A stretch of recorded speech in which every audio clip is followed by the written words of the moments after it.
Good evening, everyone, and welcome to our 59th monthly Zoom presentation. We're 1 month short of 5 years of monthly SCA Zoom presentations with no end in sight. I am Brian Gallagher, the president of the Society for Commercial Archaeology, and proud to be your host for tonight's presentation. Welcome to all our guests and to any new people that we have with us tonight. We're happy you took the time out of your early spring evening to watch an SCA presentation. I hope you enjoy the show. And for anybody watching the recording of this episode of the SCA's monthly presentations who's not a member of the SCA, we earnestly ask you to consider joining. Funding for the various activities of the SCA comes almost exclusively from our membership. Just visit our website at www.sca-roadside.org and follow the links. Now I have the pleasure of introducing our presenter. We are privileged tonight to host SCA member Gloria Nash, who will take us on a pictorial road trip back to mid-20th century New York City, searching for leftover relics from the two World's Fairs. When she was a tween, Gloria was a frequent visitor to the 1964-1965 fair, held at the same site as the 1939 to 1940 fair. After 50 years, Gloria has returned to the fairgrounds in search of artifacts. Her explorations also led her to discover installations that had been relocated to other places in America. Nash's book, Looking Back at the Future, was published in 2024 to mark the 60th and 85th anniversaries of the fairs and to promote their history in what is now Flushing Meadows Corona Park, which was partially funded by the fairs. While organizers designated both fairs as failures, the public viewed them as a source of joy, and they enjoy a growing popularity. Supporting their history makes sense. And this talk is timely as the New York City Parks Department recently announced its intention to destroy in-ground mosaic medallions honoring these fairs. Gloria R Nash is a native New Yorker who worked as a therapist and teacher before rekindling her childhood passions to photograph and write about mid-century collectibles and roadside architecture. While living in California and Las Vegas for a few years, she wrote a newsletter called For Here or To Go, reporting on vintage food and beverage advertising collectibles. Gloria's road trips photographing the vanishing American roadside show many structures that have since been demolished, inspiring an interest in preservation. Gloria is working on part 2 of this pictorial series and a manual to build websites. And Gloria, if you're ready, you can share your screen and let's have the presentation. Take your time, there's no pressure.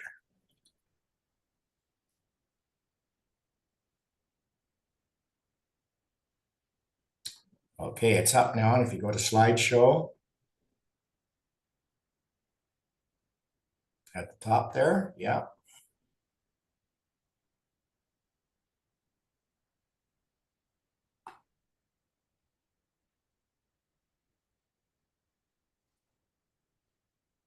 Great, looks perfect. Okay. Thank Okay, you. ready to go. All right. Thank you so much, Brian. I appreciate that. And I appreciate being here for the SCA. Truly a cause that is close to my heart. And I'm grateful for the invitation here and to share this. And I am happy to have all you guests here. Some of you are my friends and some of you are new friends. So I welcome all of you. And I'm here to talk about a book that I just had published a few months ago. And what I focus on is something I call vintage leftovers. They're remnants from the two World's Fairs that brought 96 million people to the borough of Queens in New York City in the mid-20th century. And some of the relics are still standing on the grounds that have become a public park. Others have relocated throughout different areas of the country, but there's so much that has been lost, neglected, destroyed, and demolished that for me, it was an urgency to put this book together to celebrate these leftovers, to hopefully preserve them. And this is the 60th anniversary, as Brian mentioned, of the 1964-65 fair, and it's the 85th anniversary of the 3940 fair. And I documented what still exists in the hopes that it will still be there when we can celebrate the 75th and 100th anniversaries of these two fairs, and that's only 15 years away. So just for a little background, I grew up in New York City, in Manhattan and Rego Park, and we had a lot of parks. We went to parks all the time. We had Palisades Amusement Park, we had Freedom Land, Coney Island, Central Park, Rockaway, and so it was a lot of fun growing up. And here I am on the left. That's a picture from 1961. It's my grandmother and myself on the Ferris wheel at Fairyland, and that's in Queens, New York. And then on the right, I'm on a ride by myself. And all of these parks were great, but when the fair opened in 1964, I was only 10 years old, but I knew there was something different about this. It wasn't like the other parks. And I saw the opening ceremonies on TV with my fourth grade class. We went to many school trips, my favorite of which was going to Space Park, where we met astronaut John Glenn. And I can still see myself shaking his hand. So I also went to the fair so many times with my friends and with my family. And, when the fair closed, we didn't stop going to the fairgrounds. On Saturday mornings, we went skating at New York City Pavilion. And the end of the 60s, there were so many concerts. So Singer Bowl and the New York State Pavilion, they were still open for lots of concerts that we went to. And I don't know, we saw it 10 years after, and Jeff Beck Group and Led Zeppelin and on and on. It was a lot of fun. And I was very lucky to grow up here. And the Singer Bowl was eventually renamed Louis Armstrong after the trumpeter who lived right nearby in Corona. And then it was replaced in 2016. It became part of the US Open, which relocated to the park, Flushing Meadows Corona Park, from Forest Hills, where it was for 62 years. These are some images that I took. It was my final visit to the park in 1970. I went to the High School of Art and Design, and with my photography class, we went to shoot leftover remnants. And the two close-ups on your left, hopefully on your left, it's my left, we see the New York State Pavilion, the two towers that were the observation decks that you could go up. And it was a great view up there. And then on the right, we have the fiberglass ceiling in the tent that is long gone. And we'll talk more about that later. But I visited the park again, not for 52 years. And when I went, I was so captivated that I spent the next 2 years just talking and researching and photographing everything I could find. And on this 64-65 World's Fair, and on the one that was 25 years earlier, 39 and 40. What fascinated me most was learning that both of these fairs had a single purpose, and that was to raise funds for a permanent public park that Parks Commissioner Robert Moses had envisioned in the 1920s. And that really inspired me to put this book together to honor these two anniversaries, the 60th and 85th of these two fairs. Robert Moses was asked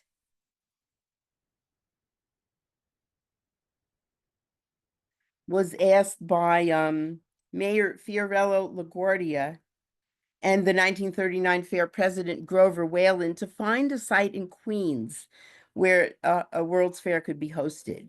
So Moses chose a toxic waste dump in Flushing that F. Scott Fitzgerald had immortalized. In The Great Gatsby, he called it the Valley of Ashes, where ashes grow like wheat into ridges and hills and grotesque gardens. And last week was actually the 100th centennial of that book. This is a photo taken during the initial construction. The crews worked 24 hours a day for 9 months to transform what was a dump into grounds with 2 lakes. Today, Flushing Meadows Corona Park is the 4th largest park in New York City. This is a map of Flushing Meadows Corona Park. It is in an area called the David Dinkins Circle, and we're going to talk more about that right now. But above this is something called the Passerelle Walkway, and it is one of 3 structures that was built in 1939 that is still on the grounds. And this is a rooftop terrace formed by the wooden deck that you see on the ground, and it's covered with those googie style canopies. And what's here is visitors it's now called the pedestrian bridge, and visitors will take this walk to get to the MTA subway or the Long Island Railroad. And you see in the foreground of both photographs the benches. There are plenty of benches, both original and replicas from both fairs at the fair.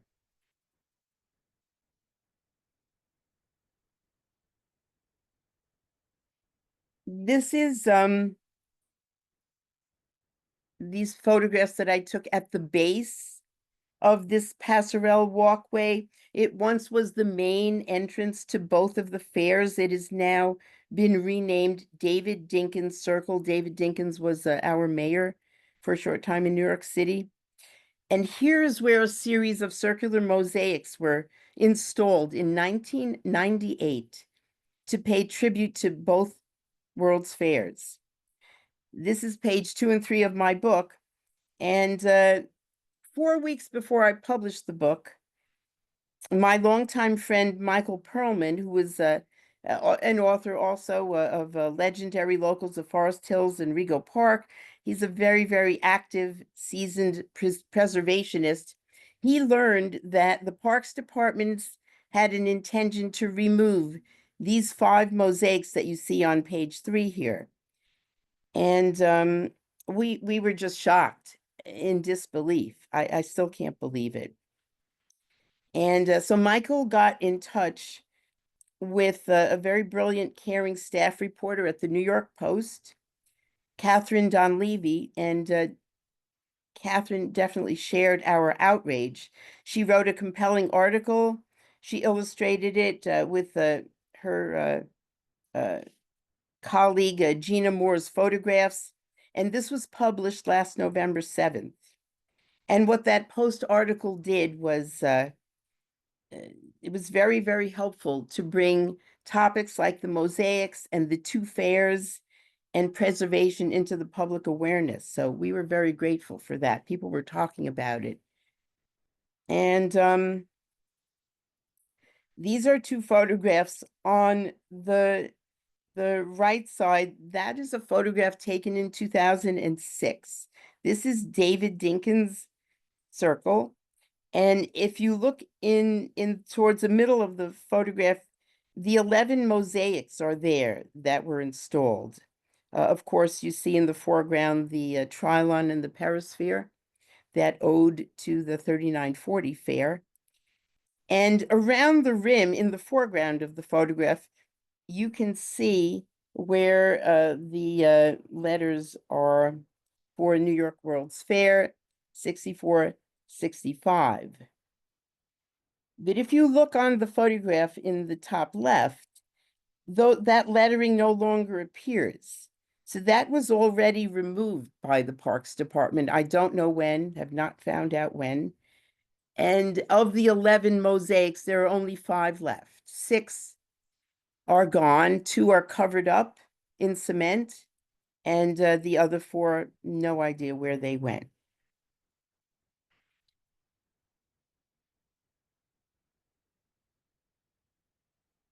So one of the things when I had published my book is I would contact different organizations. I contacted the editor and director of events at Untapped New York, Nicole Saraniero, about my book, and she had told me about a Michael Golden who had reached out as being the artist who created the 11 cartouches. Cartouches are the artwork that the mosaics are based on.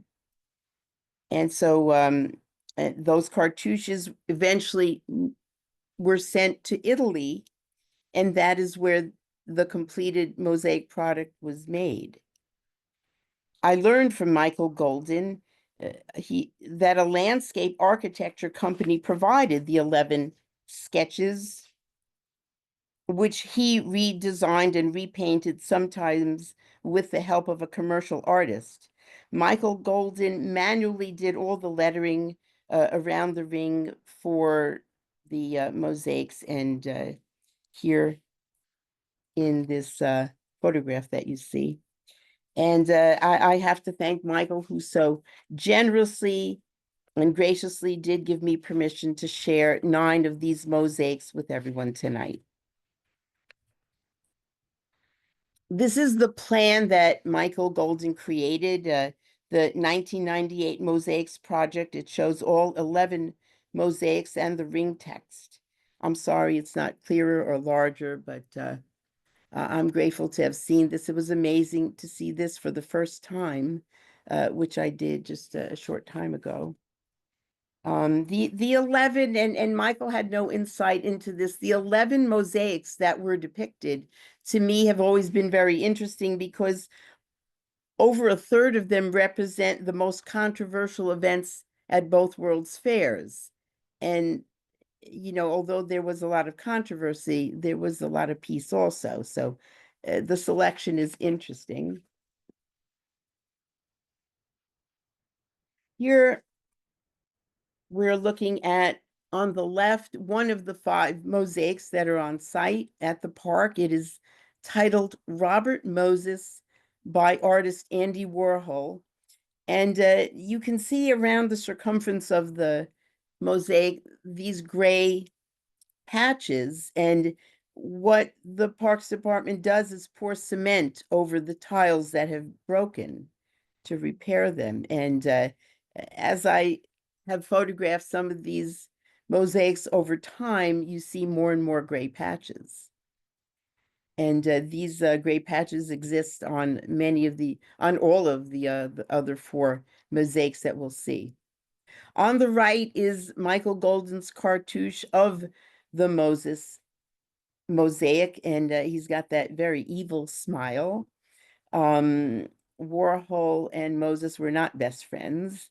The image that Warhol used for that mosaic was a Life magazine cover photograph by photographer Bob Gomel. And Michael Golden says he used a lot of contrast in the image to project a less than friendly portrait. Here we go on to another Parks Department commissioned project. This was done by artist Matt Mulliken in 1995. It is a 3,000 square foot installation near the Unisphere, and there are etched images on black granite panels depicting almost the entire fair. It's fascinating to look at, and what we're seeing now is just a small portion of the 1939 map. I just thought these were wonderful, and I've introduced each fair with those. I really appreciate his work. And this is This is a cartouche for the Westinghouse exhibit. Their plan was to bury a capsule underground for each of the two fairs, and each capsule was filled with 20th century cultural objects, but the capsules are not to be opened until 6939. I don't think any of us will be there. But here we're looking at Michael Golden's cartouche, which has a listing of the lettering, the capsule's contents. If we look at that, we can see tooth powder, bifocals, and asbestos shingle, a zippered tobacco pouch, beetleware, carrots, and a Miami fashion show. So all of that I can do an hour on that, I'm sure. But so the mosaic, I only show you the cartouche because we don't know what happened to the mosaic. It's one of the 6 missing ones. And this is a thermometer that I have. It's right here on my wall, in fact. It is a souvenir someone gave me. I've had it all my life. The thermometer works as accurate as you can imagine. And it shows the fair symbols, the 700-foot pyramid-shaped trilon, the 200-foot global-shaped perisphere.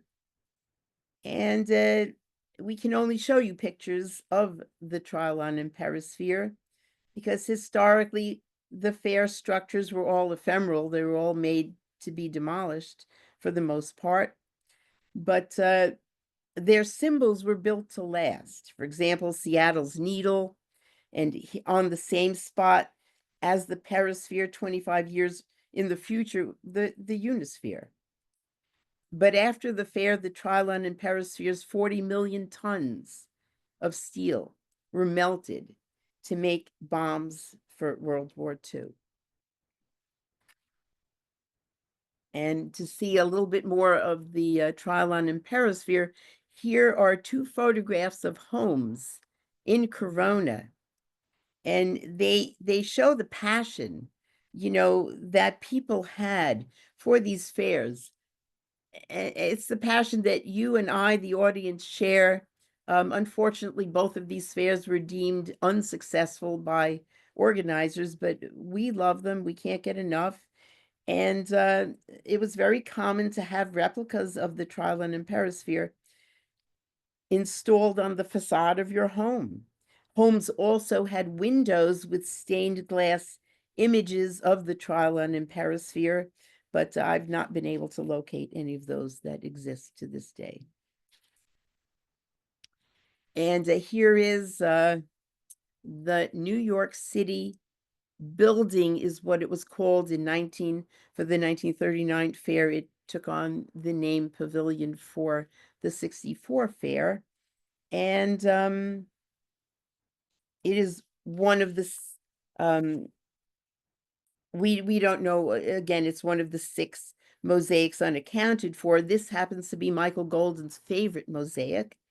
He redrew and repainted this, and what he did, he took that initial image that he got and increased the perspective and highlighted the Art Deco fountain a little bit more. So it really is a beautiful piece. The New York City building was one of the few structures that when it was constructed, it was meant to be permanent. It is also one of the 3 built in 1939, still on the park, in the park. And this was the headquarters after this first fair of the United Nations General Assembly from 1946 to 1950. And there's a plaque on the grounds to commend that. There's also another plaque marking the bombing in 1940 that killed 2 police detectives, Joseph Lynch and Ferdinand Socha. This attack is still marked as unsolved, and there's still a $26,000 reward that is active. Between the fairs, the building stayed opened, as I alluded to earlier, as a popular skating venue. We used to love coming here. They had ice skating in one half and roller skating in the other half. In 1964, the building was renovated for the upcoming fair, and today it is home of the Queen's Museum, where the panorama of New York is displayed, one of the more popular exhibits, and there's also a rotating collection of 15,000 souvenirs to be seen. It's fascinating to go here. And finally, this is the boathouse. This is the third structure built in 1939. Everybody seems to forget about it, but it is there, and it was there in 39. It is located in the amusement area by Meadow Lake, one of the man-made lakes built. And it is the Meadow Lake Boathouse today, used for boat storage by sailing and rowing organizations like the Hong Kong Dragon Boat Festival, a fun event to go to. I think it's the most popular event in Queens these days. This is another mosaic that is missing. It is the show that was seen here was the Billy Rose Aquacade. It is the amphitheater, and I think Michael shared some issues he had with this drawing, because we have the woman on the left and the building on the right, and they were two different perspectives, two different scales. So that was a little tough to do. Michael handled the stadium part, and I think the commercial artist assisted with the figure. The amphitheater was used in both fairs. It was a 10,000 seat arena built to be permanent, not to be demolished. The popular show, the Aquacade, was produced by Billy Rose, a legend in his own right. And it starred Buster Crabbe, Esther Williams, Olympic medalists Eleanor Holm, Gertrude Ederle, Johnny Weissmuller. Johnny was the Tarzan in all the movies I'm sure we've all seen. And after the fairs closed, this became open to the public as a swimming pool. In 1982, though, it was permanently closed and left to vandals, and demolished in 1996. According to Borough President Claire Schulman, who refused to preserve it in spite of having a $20 million offer from a concert promoter to make it into an entertainment center, she said, well, it's just not in the park's interest. And Parks Commissioner at the time, Henry Stearns, said, it's an eyesore and it's blocking the view of the lake. It's not that we're proposing to tear down some architectural treasure. And so here we have on the left a vintage postcard showing the fair, the 1939 fair, how it looked with the show. And though on the right, that's a screenshot I took of a video. It was a PBS documentary. An art critic, Robert Hughes, he visited right before this was demolished. He was doing a documentary on American art history. His wonderful series was called American Visions. There are books out, and the video that you can see, well worth your time. And this is the Ederle Terrace Cafe. It was constructed in 2004, named after Olympic gold medalist Gertrude Ederle, who was actually born in Flushing. And she was the first woman to swim the English Channel. The cafe is designed with parts of the amphitheater. Unfortunately, I couldn't find pictures of the amphitheater with these parts, but Here, these doors have the gates that were on the amphitheater, and around the other three sides of this cafe, there are three stone bas-relief wall carvings mounted on the sides underneath the windows. One of them, interesting, says the World's Fair of 1963, and I never found out any information about that either. This area of the amusement area of the by Meadow Lake was used for both fairs, and it was where the money-making rides were. And the most popular of these rides at the 3940 fair was the Lifesavers Parachute Tower. And if you look closely, you can see those lifesavers sticking on this tower. And this is the second tallest structure at the fair. The riders were strapped into one of a dozen parachutes that was hoisted on top of the tower and then dropped, and it would release the colorful parachutes that we see. They don't look too colorful in that image, but I've seen pictures of them. They're very beautiful. And when the fair closed in 1940, uh, there were different parks bidding on this. They wanted to bring this to their park because it was so successful. So the bidders were Luna Park and Steeplechase Park in Brooklyn and Palisades Amusement Park in New Jersey. And the winner was Steeplechase Park. And so it was moved there in 1941, Steeplechase Park being in Coney Island, Brooklyn. And it operated there until the park closed in 1964. Developer Fred Trump recommended that this be demolished. And luckily, the Parks Department saved it, but they left it to deteriorate and be vandalized. They didn't do anything with it for forever. But in 1989, New York City designated it as a city landmark. And it is the only structure that survived from the historic Steeplechase Park, a fascinating park if you ever get to read about it. We're now showing the mosaic and the cartouche for Salvador Dali's exhibit. Salvador Dali created and designed his own pavilion. And it was very popular, very successful, and it had sound and performances. It was a very surrealistic type of fun house. It had a lot of eroticism, and he named it Dolly's Naked Dreams. And of course, fair officials were not too happy about that, so they made him change it. So it goes by the name of Dream of Venus. But Dolly was there for both the sessions of the fair, but he was quite unhappy about continuously being censored and having to make a lot of artistic compromises. And here we have one of my favorites. This is on the left, we see Michael Golden's cartouche for Elsie the cow.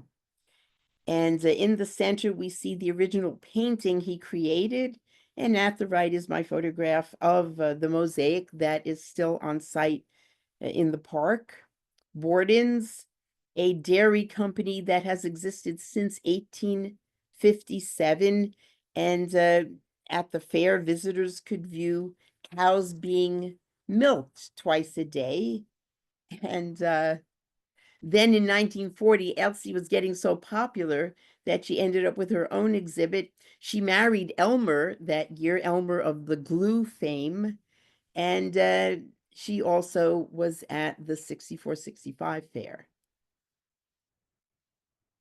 And we're going to intro into that fair now with Matt Mulliken's 95 installation near the Unisphere, the etching on black granite of a small portion, very small portion. These are huge installations in front of the Unisphere. They are huge. People walk all over them.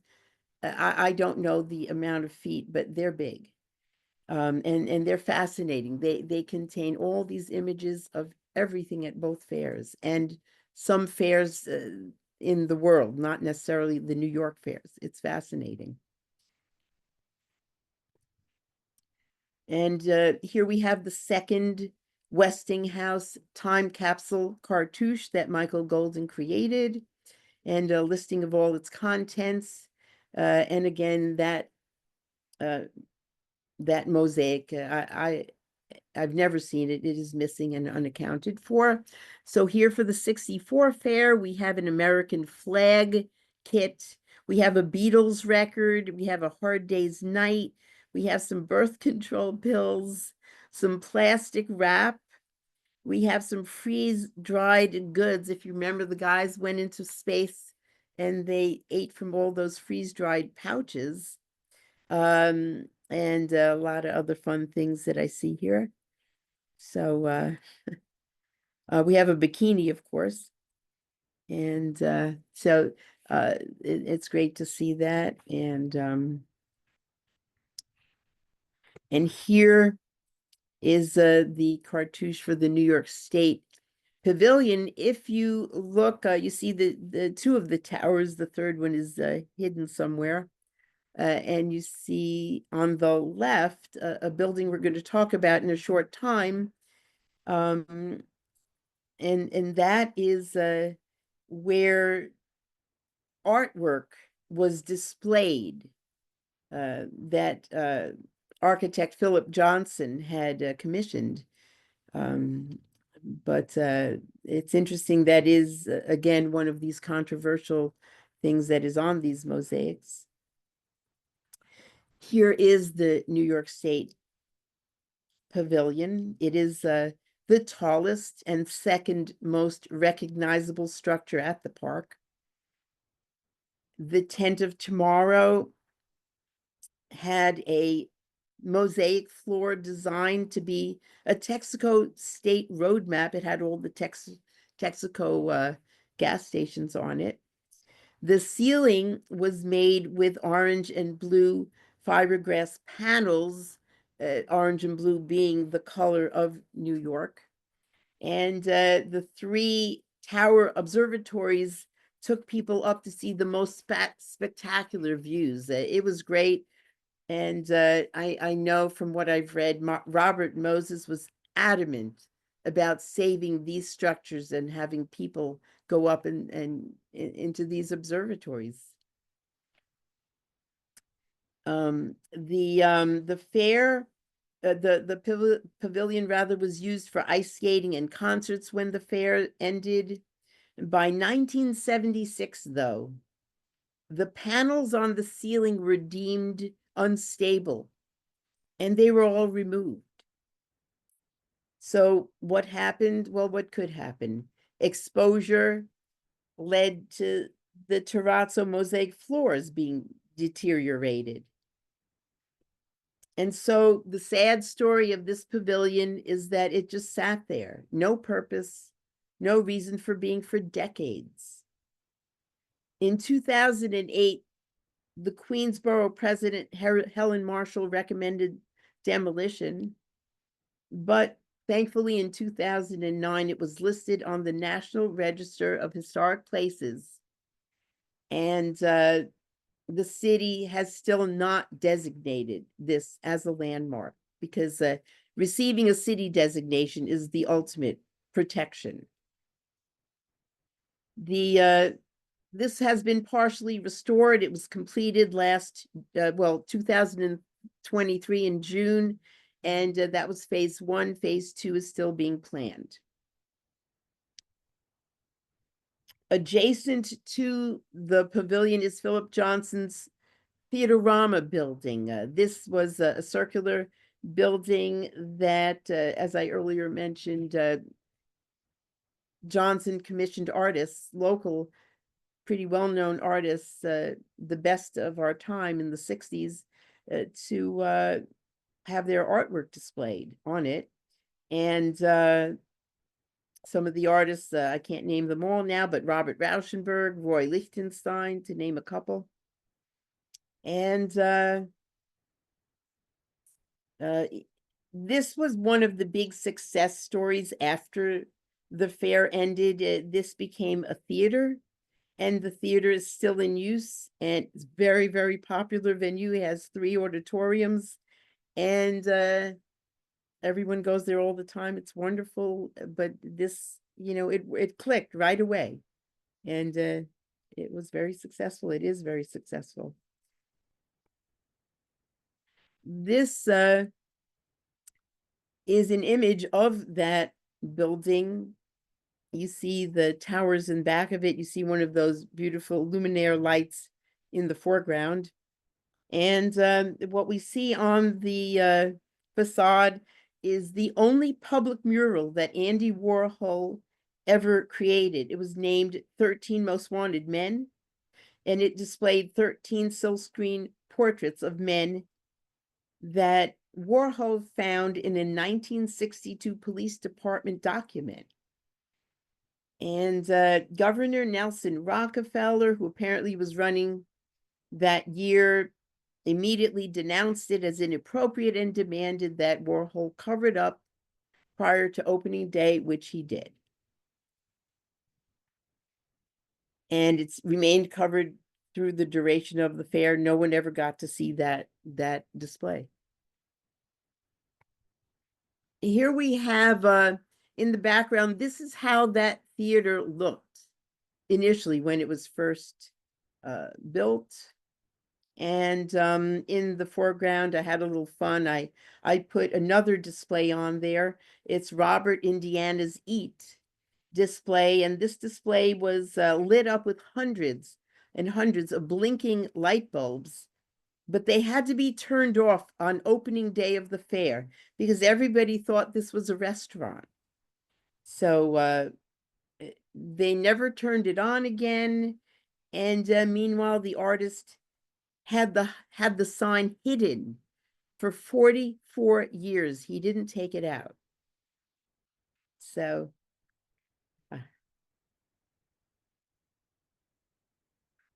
and this, of course, the most celebrated, recognizable structure in the park, the Unisphere, symbol for the 64-65 fair. It's also become the symbol of Flushing Meadows Corona Park, as well as the symbol for the borough of Queens. Sponsored by U.S. Steel. It was designed by Gilmore Clark and Michael Rapuano, who also created the entire structure of the fair that's still there, the paths, the roadways, and what they did was they put this right where the perisphere was for the 39 fair, and it's right in the center of the fair. All the exhibits, roadways, everything leads to this spot.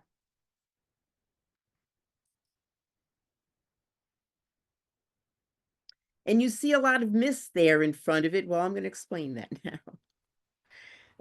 Here we're looking at a rectangular fountain that goes from the Unisphere down to the last fountain. And it's a long rectangular fountain of the fairs that was restored in 2020. It enabled the mist garden to operate again.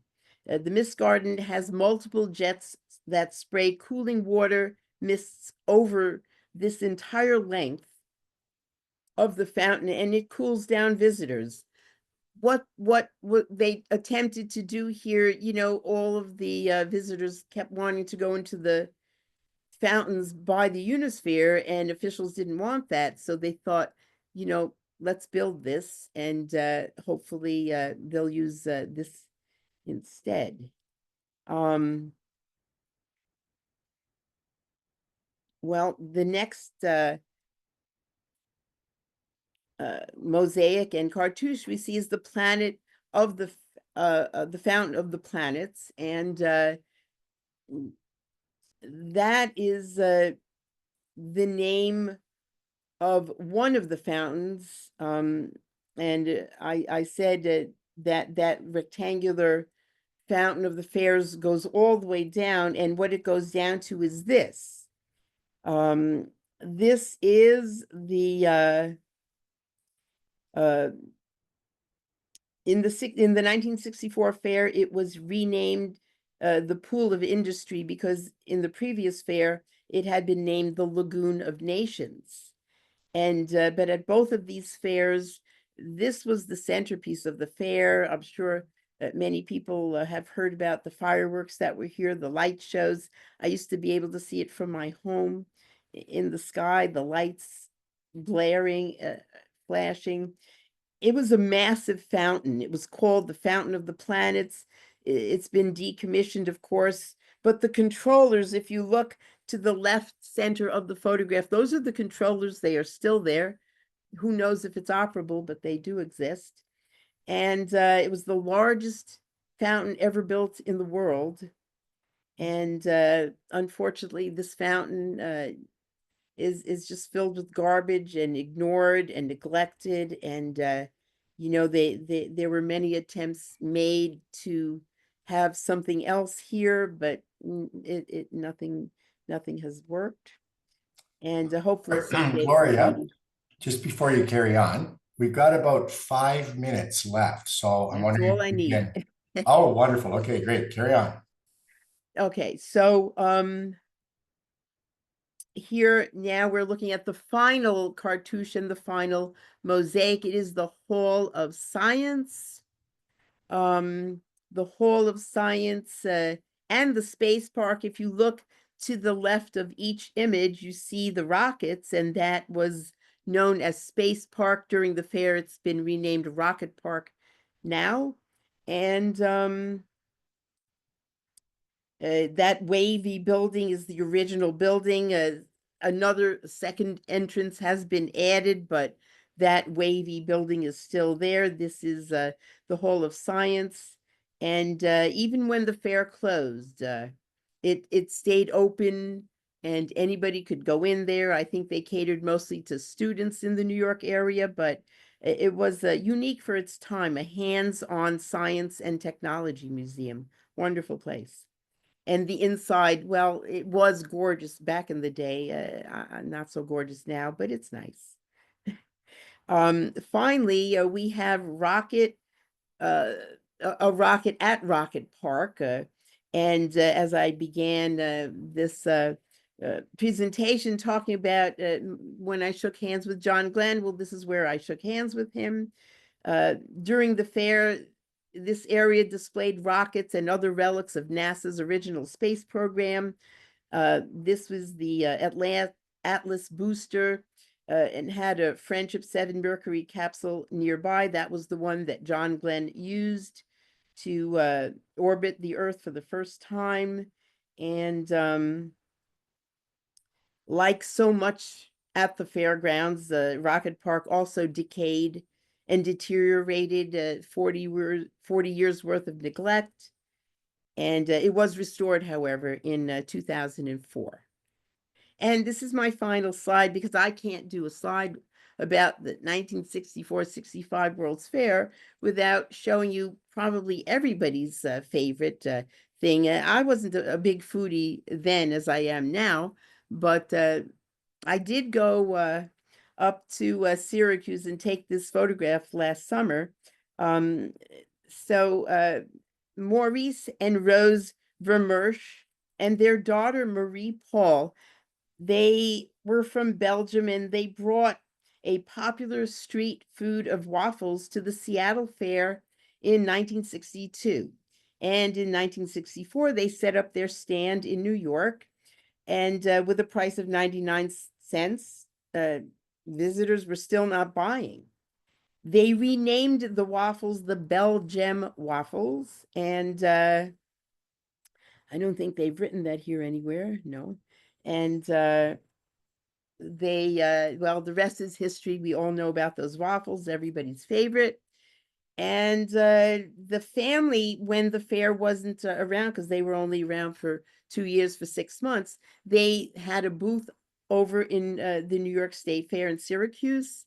They are now in their 61st year. Family members have passed on, so it's now named Maurice's Belgium Waffles, but this is still an appointee of the family. And go and get yourself some waffles. They're great.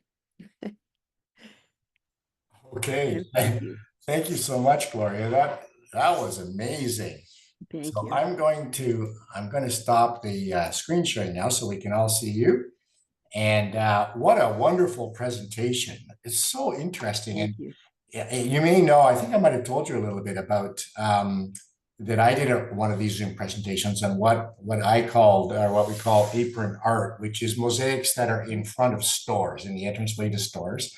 So when I saw your stuff about these mosaics, I was really fascinated by that. I thought that I love the way you organized the presentation around those mosaics, using the different mosaics and then talking about them. That was really good, very fascinating. Thank you. Now we have a bunch of questions, but We before have we, Michael Golden to thank for that. Speak to him, and he's wonderfully cooperative and happy to have participated. well, that's great. Please thank him for us as well. Before we go to the questions, how can people get your book? What's the way to get the book? Well, you can get it anywhere, basically. On Amazon, of course, you can get it in any bookstore, Barnes and Nobles. You can get it online. If I ever complete my website, you'll get it there. But uh, you can always email me, um, Gloria R Nash at gmail.com. My name with my initial at gmail.com. Very easy. But Amazon, Barnes and Nobles, what am I missing? Okay, well, it's easy enough to get it then, so that's great. Now, there's a bunch of comments and some questions. We're sort of running out a bit out of time, but I'm gonna ask them anyway. Now, people are saying that the presentation is bringing, Howard Weber says, it brought back lots of memories. So he said he was not old enough to remember the 39 fair, but my dad talked about it.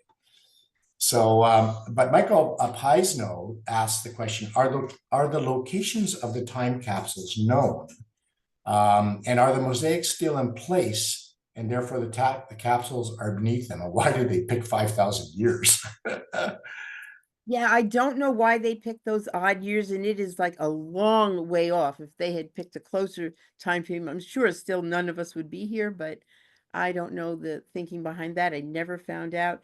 The time capsules are, if you walk between the New York City Pavilion and the New York State Pavilion, they're right there in the center. They have a something there to mark them, so you can't miss them. And a piece of marble that was unfortunately defaced a couple of years ago.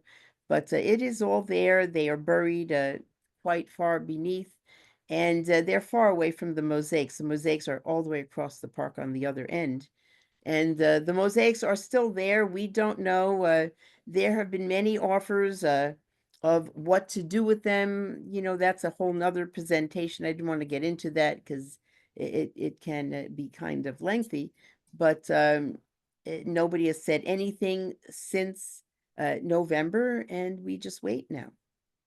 Okay, well, no news is good news, I guess, especially things like this. Sherman Clark says, this is more of a comment. He says, my mother had an orange and blue plastic Trilon and Perisphere salt and pepper shaker. And he says, I've been to been to the Queen's Museum many times and love visiting the panorama. Do you have a collection, Gloria, of bric-a-brac and Well, I have a huge collection. You don't want to know, but it's not necessarily World's Fair because for whatever reason it wasn't the thing on my mind. I'm a diners and Coca-Cola kind of person, and the World's Fair wasn't on my radar until the pandemic.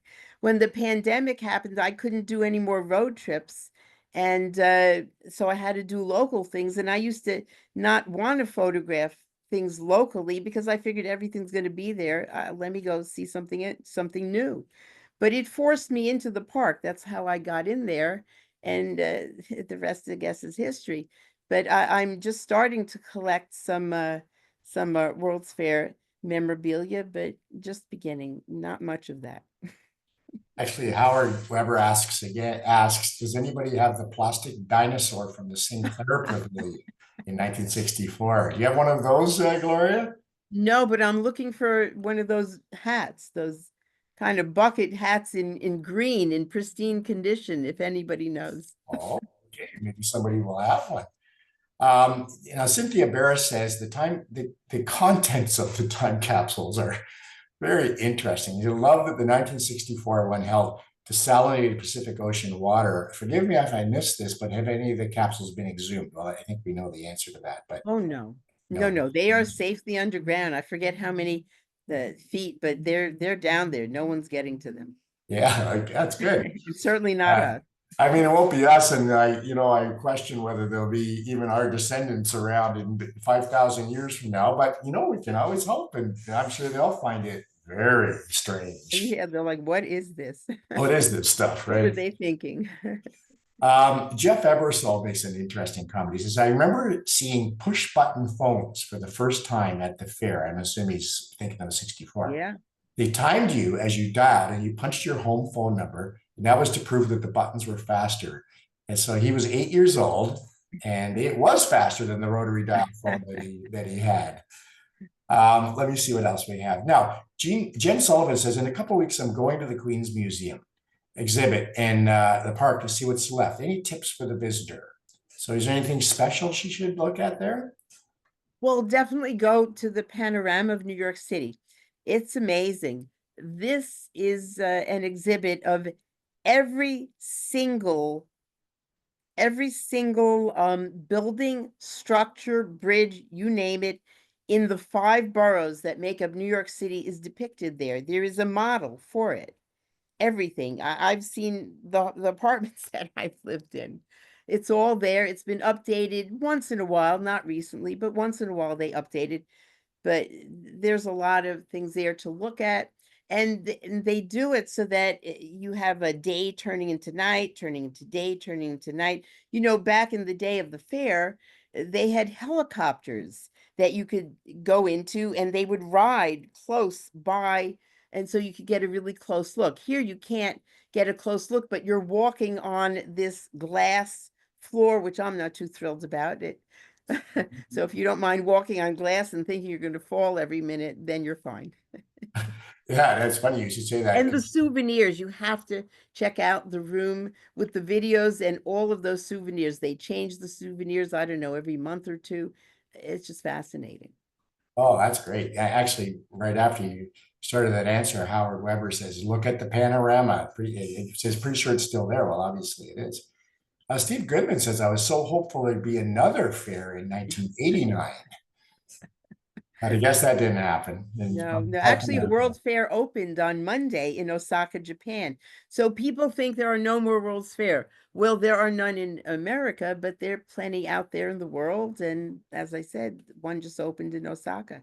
They had a few years ago in China, 75 million people. Holy cow. Okay, that's pretty good. Last one, because we're just about out of time. I love this comment. Michael Peisno says, I hope they buried a microfilm reader with the time capsules because in 5,000 years, it could be hard to find a microfilm reader. And they'll say, okay, what's this and how do you read it? That's very, very good. All right. Well, before we sign off, I want to thank you again, Gloria. And I want to remind everybody about next month when on Wednesday, May the 21st at our usual time of 8 p.m. Eastern, 5 p.m. Pacific, tour guides extraordinaire Kevin Patrick and yours truly, Brian Gallagher, will give us a preview of the best Niagara SCA attractions that the American and Canadian roadside can offer. June 18th to the 21st, we'll bring the SCA's first international conference in the SCA Mecca of Niagara Falls. Come and hear how you'll have a barrel of fun in Niagara at our 48th annual conference. And now for that Zoom, the SCA members will be receiving the relevant details and registration link for the May Talk by email, and others can register through the SCA website directly. And then, of course, for the conference itself, if you're interested in learning more and signing up, just go to the SCA website. That's sca-roadside.org, and all the details are there. So thank you, everyone, for spending some time with us tonight. You can expect an email shortly inviting you to join the SCA if you're not already a member and enjoy all the benefits of membership. And tonight's presentation will be available, a recording of it on the SCA's website very shortly. So if you have friends or relatives that are colleagues that would have enjoyed this and didn't have a chance to see it, they can always watch it there. Now, Gloria, any last words to our people tonight before we Well, go? just thank you all. And, as I said, you can always email me or I'm happy to answer questions or connect. I'm on Facebook. And the fair is so close to my passions. I loved it. And I'm going to create a new a book, the second book, and looking forward to going on the road and taking more photographs and connecting with people. And I just love the fair, and I had a ball doing this. And I thank you, Brian, and the SCA, and thank everybody that showed up here, and Glenn and Candy and Steve and Michael and everybody. Oh, that's great. Well, we had 44 people watching it, which is a good turnout for these Zoom presentations. So obviously people are interested, which is great. All right. Well, I'll be Gary, thank you. I see Gary there.